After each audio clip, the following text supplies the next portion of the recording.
doing? What are you doing? What are you doing? What are you cutting here? It's $100 if you want to know. $100. No, look. See you later. Today, I'm going to cut you a bracelet. Why? Today. Why today? Who said that? What move is that from? No, since he's new around here. I don't want you to say, give it up. Well, then you just asked me what it's from. You just asked me when it's from. I don't want you to answer it. I'm trying to work with them. Well, What is it from?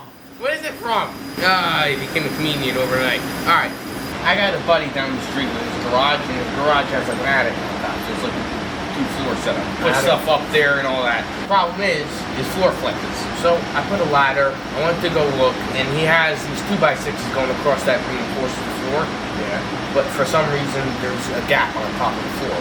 It's not, it's just angled. Well, it might be the 2x6s, depending how the reach that they have. It probably would have been a better idea if you If put a they're 2x10, shorter, they can hold more, you know? Probably should have put a 2x10 instead of a 2x6. Yeah. It's got 2x6s going across the plywood, and this 2x4 is on a 45-degree angle that hits the 2x6 and reinforces it. But the problem is, where the 2x4 hits the 2x6 is a gap, so it's not really reinforcing and it's causing the floor to sag. So the 2x4s are like dangling. Yeah, so I'm going to make something that's adjustable so I don't have to replace it. Wood, you don't have to do anything.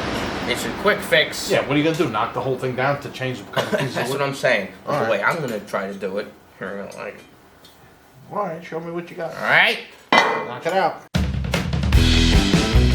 My dreams were always that I wanted to have my own speed shop, hot rodding, vintage classic cars ever since I was not even born yet.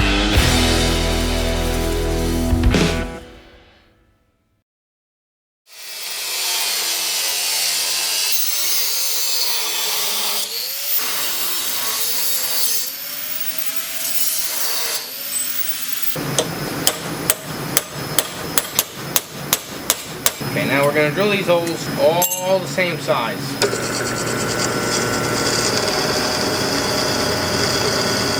I like to use oil because it doesn't wear out the drill bit as fast. It makes the drill bit last longer. You get a cleaner hole too. Ah! Weld them. Weld what? You didn't say nothing. Weld what? Sagging. I don't know where to weld them. I need you to weld this onto here with a little bit of an angle. Like that. See that? Okay. Can you handle it? Sure. Good. Yeah, You're set. That's set up for what? I think the last thing I welded was that kind of mess here.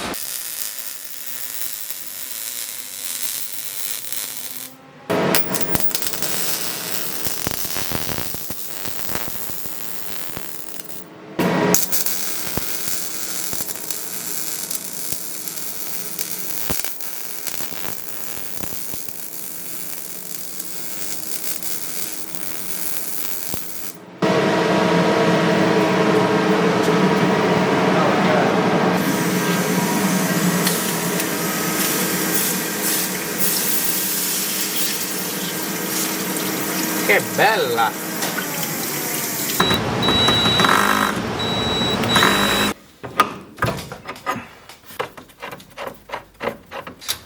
Pretty good idea you had. Look, Yeah, that ain't moving no more. I ain't moving no more. These two steel beams are the beams that hold the structure of the building. This is the attic floor side, so the floor in the attic sits on top of the wood beam. Right, right. These two supports that go across hold the wood beam so it doesn't sag or anything like that. These I think were added later. That's what I think. So what happened was over time this started to sag down, so they put these two supports, these two pieces of wood, and I think that did absolutely nothing because these were just dangling. Either the wood shrunk or something. Part of the mistake, if I'm not wrong, is that these are 2x6s. And they need to be 2x12s. Oh, you want 12s? Okay, yeah. Okay, that's what I think part of the problem is. Okay. This piece right here is what I made. So these two holes get screwed onto the support, alright? And we screw this in onto the metal beam. This hits this side, screw it in, it tightens, and it pushes this support in and jacks this up. Now you're talking about what? A 1/4 inch? It doesn't go that much, right? That exactly. And that's on both sides, so that brought the wood beam up and I bada took bing, the sag out of the took floor. the sag. Well, in that case, A+, bro. Taking over the world. one set of attic floors being fixed at a time. Sounds good to me. Don't touch me. My dreams were always that I wanted to have my own speed shop, hot rodding, vintage classic cars ever since I was not even born yet.